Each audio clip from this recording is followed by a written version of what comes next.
Protein മസിൽസിന് വേണ്ടി മാത്രമാണോ നമ്മൾ കഴിക്കുന്നത്? അല്ല.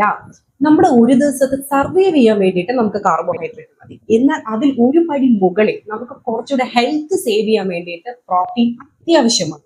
നമ്മുടെ സ്കിന്ന്, ഹെയർ, നെയില്, എന്തിന് നമ്മുടെ തല മുതൽ കാല് വരെയുള്ള എല്ലാ കാര്യത്തിനും പ്രോട്ടീൻ അത്യാവശ്യമാണ്.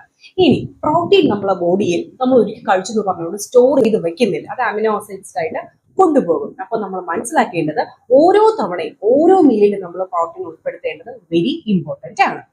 ഇനി പ്രോട്ടീൻ എങ്ങനെയാണ്, എത്രയൊക്കെയാണ് നമുക്ക് വേണ്ടത്? നോർമൽ ആയിട്ടുള്ള ഒരാൾക്ക് 0.8 ഗ്രാം പെർ kg ആണ്. ഇനി അത്യാവശ്യം വർക്ക്ഔട്ട് ചെയ്ത് ഒരു അരമണിക്കൂർ 1 മണിക്കൂറൊക്കെ ചെയ്യുന്ന ഒരാൾക്ക് 1 gram per kg. For example, ഒരു 60 കിലോ ഉള്ള ഒരാൾക്ക് 60 ഗ്രാം പ്രോട്ടീൻ ആണ് കഴിക്കേണ്ടത്. അതിൽ കൂടുതൽ നിങ്ങൾ ഇന്റൻസീവ് ആയിട്ട് വർക്ക്ഔട്ട് ചെയ്യുന്നുണ്ടെങ്കിൽ 1.5 ഗ്രാം, 2 ഗ്രാം അങ്ങനെ കയറിപ്പോ. 2 ഗ്രാമിൽ കൂടുതലൊക്കെ എടുക്കുന്നുണ്ടെങ്കിൽ ഉറപ്പായിട്ട് കൺസൾട്ടേഷൻ ചെയ്തിട്ട് മാത്രം കേട്ടോ. സോ ഇനിയും പ്രോട്ടീനെ കുറിച്ച് കൂടുതൽ വീഡിയോസ് വേണമെങ്കിൽ നിങ്ങൾക്ക്